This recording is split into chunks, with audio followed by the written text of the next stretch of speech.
The situation there has got slightly worse, as expected. It's much colder now, so a lot of people are turning up much sicker. They have got a decent tent now, but they're getting the waterborne diseases and stuff that they predicted. So at the end of this, we are going to take a collection. If you have got any spare change at all, we're going to. They've got a crowdfund set up specifically for that project at the Moria camp, and they are desperately short of medicine. They're desperately short of translators. We want to try and fund a translator who speaks Dari and Pashto, which are the two main languages in Afghanistan, to go over to that camp this winter to assist them in the amazing work that they're doing. They're not being paid for what they're doing, but the medicines and the translators and stuff do need paying for. So if you've got any change, or even better, any notes that you can chuck into the bucket at the end, that would be great. When I was there, the situation was better and more organised than it had been weeks before that. I mean, you know, for a long time there was nothing apart from local people, and there are more international volunteers going in there and helping. But the main NGOs, the ones with the resources, you know, the UNHCR, the Red Cross, you know, MSF, I mean, you know, people with serious resources, they're not there. And a lot of people were saying, well, why?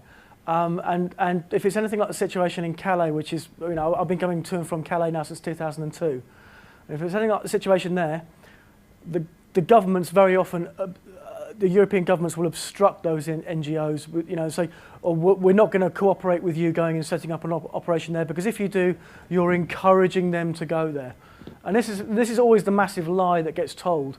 You know, in 2002, they closed down the Red Cross Centre in Sangatte near Calais, because apparently people being given, like, you know, basic medical attention and a free shower, that was encouraging them to travel thousands of miles at massive personal risk, put their lives in the hands of people with a proven track record of sending their clients to the bottom of the sea, but they were doing that for a free bowl of curry and a free shower. Of course it's bullshit.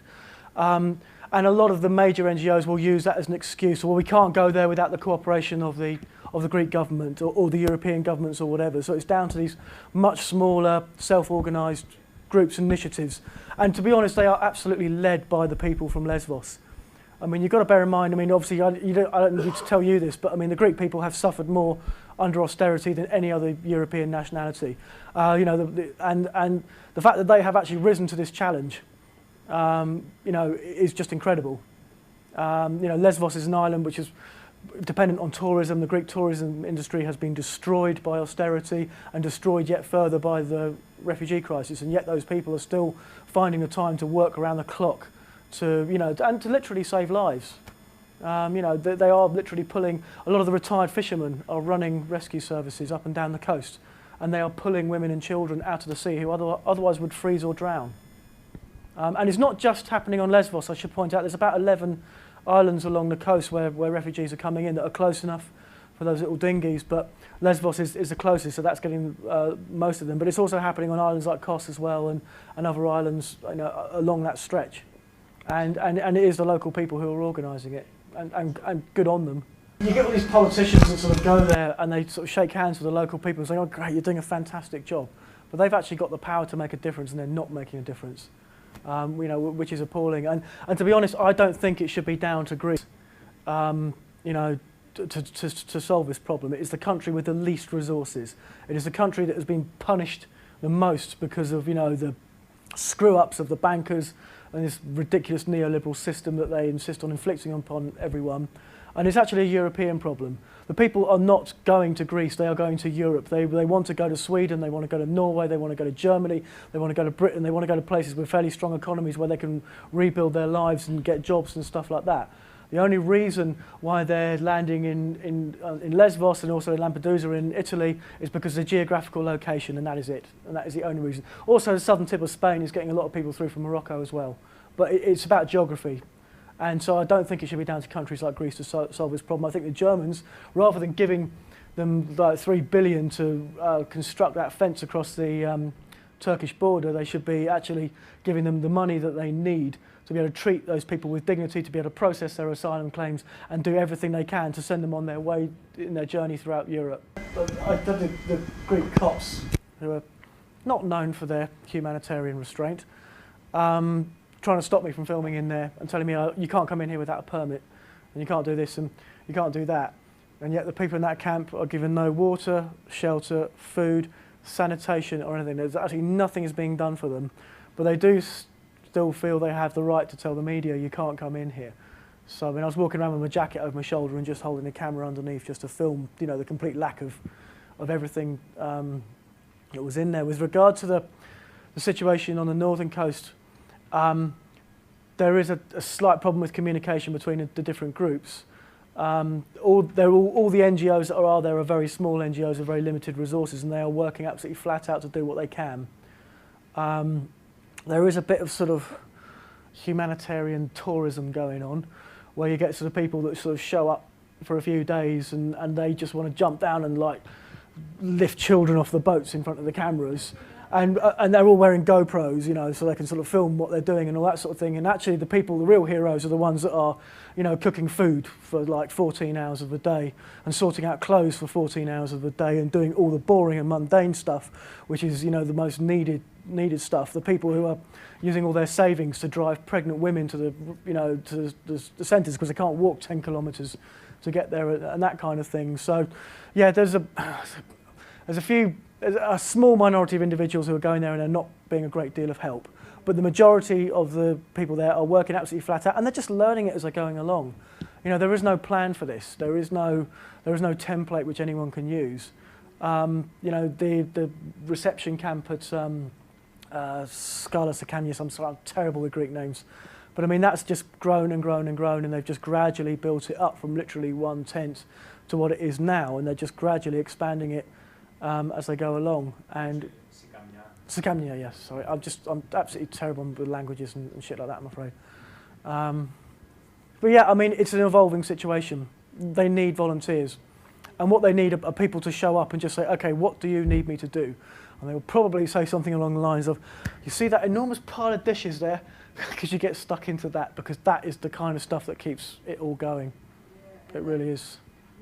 Those islands, and also there are some brilliant initiatives in Athens as well. There's a place called Nataro 26 where some activists have like squatted an old office block behind the famous Polytechnic, and they have opened that up to, again, particularly vulnerable refugees. It's a similar deal to the Pikpa camp. It's a place where they're looking after very traumatised children and adults and people who can't, for either reasons of physical or mental health or exhaustion, can't continue their journey.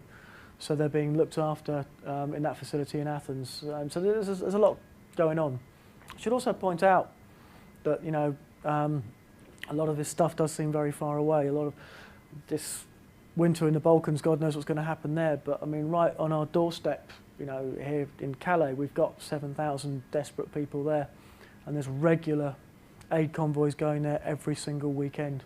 And there's collections being done for them, people that there need clothes, in particular waterproofs and overcoats and stuff like that. So I mean, it's a problem that needs to be addressed on absolutely every level. But I mean, I think the whole attitude towards refugees has to be challenged. I mean, that's the first thing. You know, people, you know, the tabloid press, and in particular, are constantly putting across this idea, well, they're all economic migrants, you know, and it's, yeah, they're all economic migrants. By a staggering coincidence, 92% of them just happen to be coming from Afghanistan and Syria. So no, they're not all economic migrants. And even if they were, you know, at the end of the day, we're allowed to travel anywhere we want on the planet and set up businesses. Why shouldn't other people? So I mean, you know, challenging these attitudes, challenging the appalling decision by this country not to take in more refugees, to be honest. I mean, the reason these people are leaving Turkey is because their lives are in danger, or the situation in the camps, you know, around Syria, particularly in Jordan, particularly in Lebanon, are absolutely appalling. It's an absolute living hell for these people, and they've been in that situation, particularly the Syrians, now for 4 years. And they can't take that anymore, and no one should expect them to. And it's also worth remembering that for, you know, if this country was to take 100,000 refugees over the next year, that would still only represent something like 2% of the entire refugee crisis. It's nothing. And it's actually the poorest countries that are presently shouldering the burden of all the refugees coming out of the major war zones, or all the refugees escaping poverty or natural disasters or famine or whatever else. But as I said, the majority of them are coming from those two countries at the moment. Also Eritrea, which is a North Korean-style dictatorship, and also Iraq as well. I mean, those are the four main places of origin. And the situation, as I said, is getting worse. And this winter we go into uncharted territory. There are refugee groups in pretty much every town and city in this country now. I was gobsmacked the other day. I was in Royal Leamington Spa, which is not a place that is known for its radical politics. And it turned out that they'd had a refugees welcome demonstration there with 200 people on it. And they'd done local initiatives run by everyone from the local Women's Institute to local students, had collected a considerable amount of money, which they were sending to Greece and also to Calais. So there's plenty of stuff going on. It's all available, freely available on social media and everything else. So it's not difficult to find how to get involved and how to improve the situation. And for every single person that's doing something, there's probably 1,000 people who are doing nothing, but each one of those people who are doing something are making a difference. And I think it's quite important to remember that. Attend those demonstrations at Dungavel as well. I know someone who, I know someone who was in Dungavel for a while, and they were being held as asylum seeker. And they couldn't believe that they'd come here to what they thought was a place of safety and ended up in prison for nearly 4 months, because it is a prison. There's no other way to describe it. But it meant a hell of a lot to her when those demonstrations used to go around the building, and they could see people waving at them, and to let them know that they weren't alone. So that's another thing that's kind of local to here. On the 23rd and 24th of January, there will be a sort of European-wide 2 days of solidarity. As I said, there's going to be those demonstrations at the River Evros. The border fence there is responsible for those people drowning. There's miles and miles of razor wire and heat-sensitive cameras and watchtowers and everything else, which is forcing those people to cross the Aegean and take those appalling risks with their lives and their children's lives. People should not be forced to do that.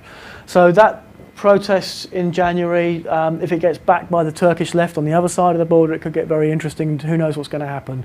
But also there'll be stuff happening in Calais that weekend as well, and probably stuff up here in Scotland as well. So by all means, that's going to be a European Day. Get involved. After this winter, I think there'll be a lot greater numbers and anger and everything else. And I would just like to thank everyone who's sort of organised this meeting tonight and put it on and hosted it, because it's kind of important to have events like this. And I would also like to point out that that film is on YouTube.